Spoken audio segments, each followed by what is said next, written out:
Assalamualaikum warahmatullahi wabarakatuh.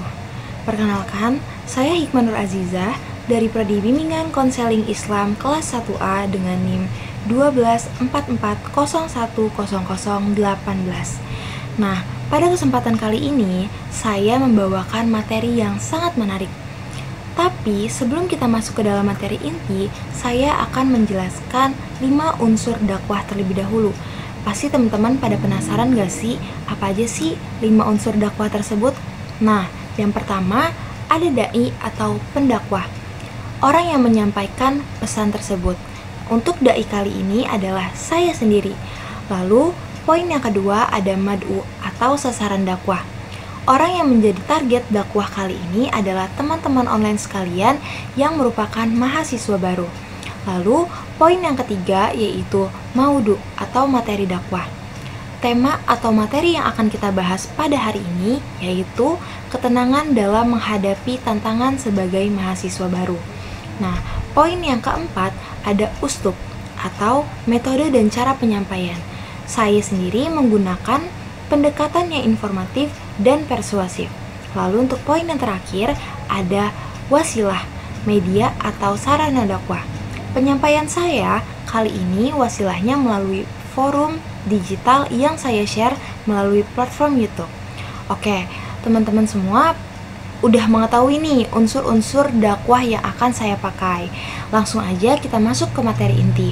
Nah, pada kesempatan kali ini saya juga akan membahas materi yang berjudul ketenangan di era mahasiswa baru yang penuh tantangan.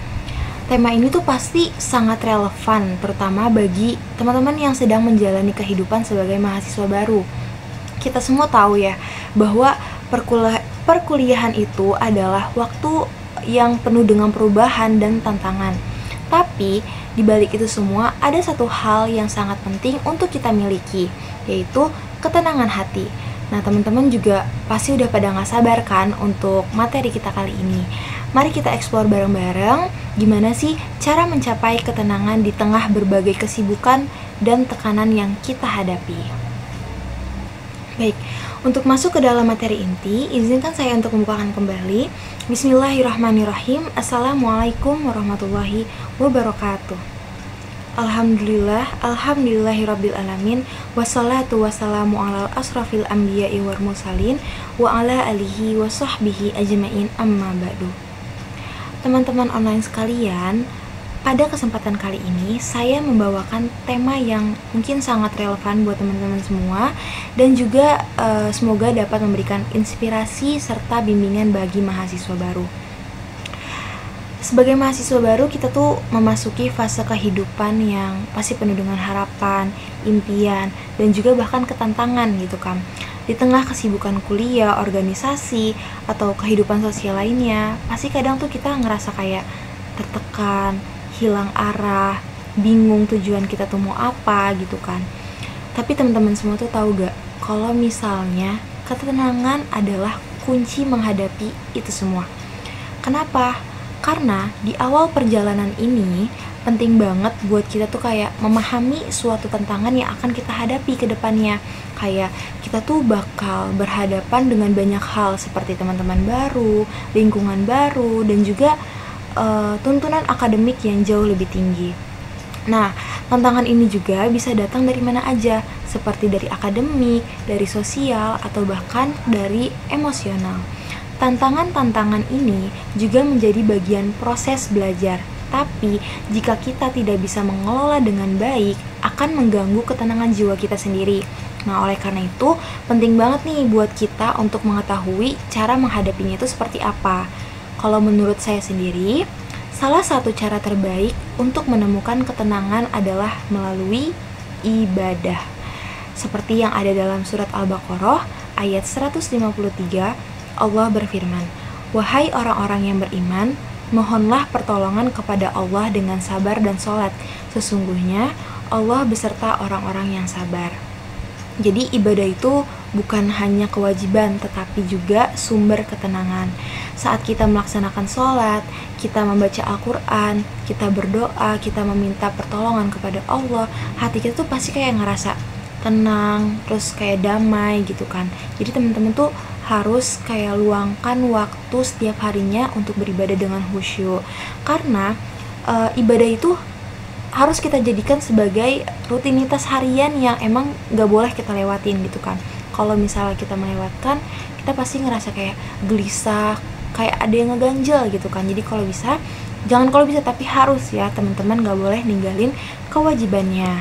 Lalu selain ibadah juga ada cara untuk mengelola hal tersebut nih, yaitu kita perlu mengelola stres dengan pendekatan psikologi yang positif. Salah satu teknik yang bisa kita gunakan adalah mindfulness atau kesadaran penuh. Ini adalah salah satu cara untuk fokus pada saat ini. Jadi kayak menerima perasaan tanpa menghakimi. Jadi kalau misalnya teman-teman ada waktu, luangkan waktunya gitu ya sejenak untuk kayak menarik nafas dalam-dalam. Terus juga kalau misalnya teman-teman kadang kan suka stres ya, kayak aduh banyak banget nih tugas, banyak banget yang harus dikerjain. Coba deh teman-teman bisa ngebuat menyusun daftar tugas gitu loh. Jadi kayak menyusun prioritas, nanti mana yang emang deadline-nya lebih dulu bisa ditaruh lebih awal, jadi terstruktur. Nanti mungkin hal itu tuh bisa mengurangi rasa cemas gitu, karena kita sudah mengerjakan hal dengan terstruktur. Lalu juga teman-teman itu bisa coba berbicara kepada temannya lagi. Jadi jangan ragu gitu berbagi perasaan kepada teman-temannya atau mungkin orang yang kalian percaya. Karena berbicara tentang masalah itu tuh mungkin emang nggak langsung menyelesaikan masalah tersebut, tetapi meringankan beban pikiran kita sendiri gitu kan. Kadang kan kalau misalnya kita lagi banyak masalah atau kita kayak banyak pikiran, itu kan pasti jadi stres juga gitu ya. Jadi teman-teman tuh nggak apa-apa kalau misalnya sharing gitu loh ke temennya, kayak tahu nggak sih aku lagi kayak gini gitu kan. Mungkin emang nggak langsung nyelesain masalah, tapi bisa mengurangi beban pikiran teman-teman. Nah, biasanya juga di perkuliahan itu tuh banyak ya komunitas-komunitas. Teman-teman juga tuh bisa nih buat ikut bergabung dalam komunitas tersebut, karena dapat memberikan dukungan yang emosional. Ketika kita berada di tengah orang-orang yang memiliki tujuan dan visi yang sama, kita tuh bakal ngerasa lebih termotivasi dan didukung. Emang kalau misalnya ikut komunitas gitu tuh apa aja sih benefitnya gitu kan. Nah, komunitas tersendiri itu kita mendapatkan banyak hal gitu kan, terutama tempat berbagi pengalaman. Di sini kita bisa kayak saling ngedukung, saling berbagi cerita tentang tantangan yang dihadapi gitu kan. Jadi biar ada tempat sharingnya gitu kan. Lalu untuk yang kedua itu biasanya kita menciptakan kegiatan yang positif. Jadi teman-teman bisa ikut serta dalam kegiatan sosial atau keagamaan, dapat membantu memperkuat ikatan antar teman. Lalu yang ketiga ada ruang belajar. Nah, diskusi kelompok ini kan atau diskusi komunitas ini tuh bisa ngebantu kita juga buat memahami materi kuliah dengan lebih baik. Karena biasanya tuh kalau di dalam komunitas itu kan gak cuman satu angkatan, tapi bisa dari angkatan-angkatan sebelumnya. Otomatis ada kakak tingkat ya.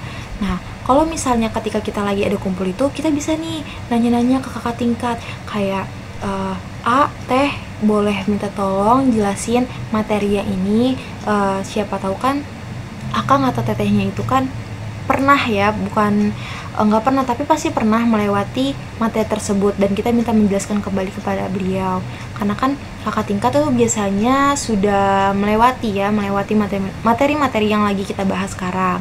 Lalu yang terakhir, penting untuk menjaga keseimbangan antara akademik dengan kehidupan pribadi. Jangan sampai teman-teman itu tuh fokus pada satu aspek dan melupakan aspek yang lain. Karena kalau kebanyakan di orang-orang tuh kalau misalnya udah masuk ke satu organisasi, dia melupakan tujuan awal dia untuk kuliah tuh apa gitu kan. Jadi terlena gitu. Jadi jangan sampai teman-teman seperti itu, karena kita juga harus menyeimbangkan antara akademik dengan kehidupan pribadi. Jadi coba untuk mengatur waktu dengan baik antara belajar dan bersosialisasi, lalu juga mencoba untuk meluangkan waktu gitu ya untuk hobi atau aktivitas fisik yang lainnya. Dan juga jangan lupa untuk memberikan diri waktu istirahat agar tidak merasa lelah, karena kebanyakan kita tuh sering lupa buat ngasih waktu istirahat ke diri kita sendiri gitu. Nah, ketika kita merasa lelah, ketika dunia terasa begitu berat, Ingatlah bahwa ketenangan itu ada di dalam diri kita. Allah selalu memberi kita jalan keluar dari setiap kesulitan, dan ketenangan yang kita cari ada dalam kepasrahan kita kepadanya. Jangan biarkan kekhawatiran menghancurkan ketenangan yang Allah sudah berikan. Jadi, untuk kalian yang baru memulai perjalanan di dunia kampus, ingatlah bahwa ketenangan tidak harus menunggu keadaan menjadi sempurna. Ketenangan itu datang dari dalam diri kita, dari iman dan doa kita.